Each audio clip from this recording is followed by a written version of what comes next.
right here is life and death. How many people do we know that lost their life to texting and driving?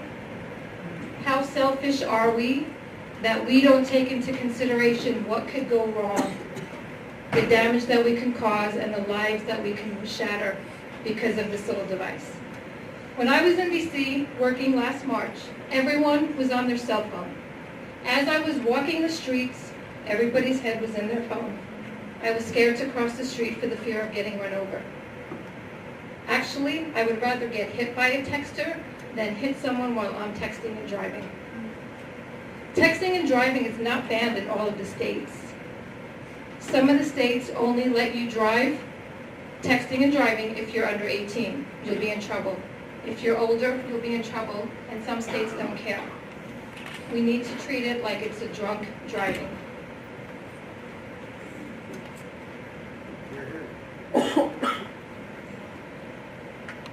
A lot of people, especially teenagers, lose their life, and I blame the parents. I personally would not text and drive in my car if my niece's or somebody's child was in my car. I care about their life. I care about other lives on the road, and I sure care about my life. If I was 25 years old and we had cell phones, I may have done what these two boys did. The boy without the hat was driving, killed him, his friend, and the head-on driver. This young girl was on her way to school. Her mother found her truck crashed as she went through the windshield of her car. She was texting. It happens. Because of that, Stop Texting and Driving Today found a cause, teenagers against texting and driving. We're reaching out to the teens to train their parents to be responsible. Don't be afraid if you're a teenager to pull the phone out of your parent's hand. This is what happens when you don't pull the phone out of your parent's hand. The bottom photo, we were at APU. The students were taking the pledge not to text and drive. And they were saying, it's our parents, and we're afraid to tell our parents what to do for the fear of getting slapped. And I says, wow, I'm really surprised that people slap today. This woman and her husband took a walk after dinner. A texter ran him over and killed him instantly. She has 5,000 stitches and staples in her skull. The nerves in her eyes are separated. She is expected to make a recovery. This precious angel was walking with her mom from the park. A texter ran her over and killed her on impact. The mother survived. Imagine the guilt. Imagine us being the one to run that little girl over. This boy, the taller one, was jogging in college. Someone ran him over at 66 miles an hour, killed him on impact. I talk to his father every day. Her fine was $173.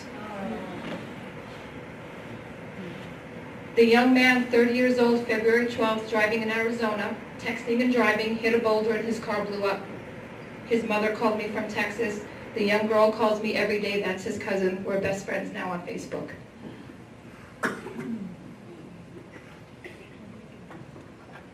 They pulled the phone out of her hand. It happens.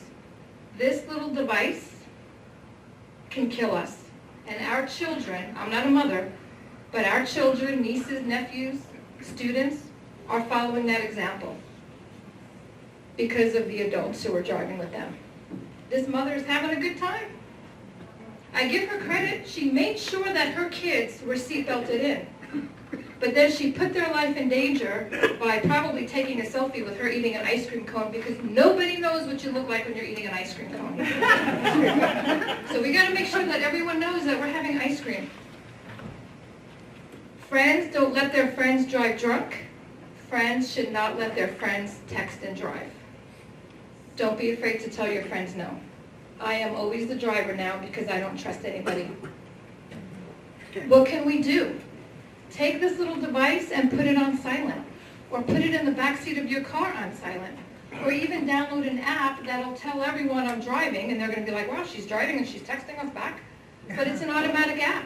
At least it'll save you, and you can help to save someone's life on the road without hitting them.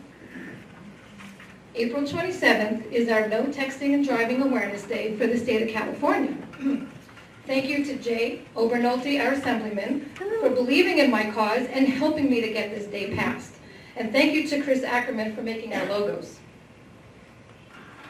We're going to be hitting all the high schools, all the businesses, and we want them to help spread awareness for that day. For April 27th is the state of California's Stop Texting and Driving Awareness Day.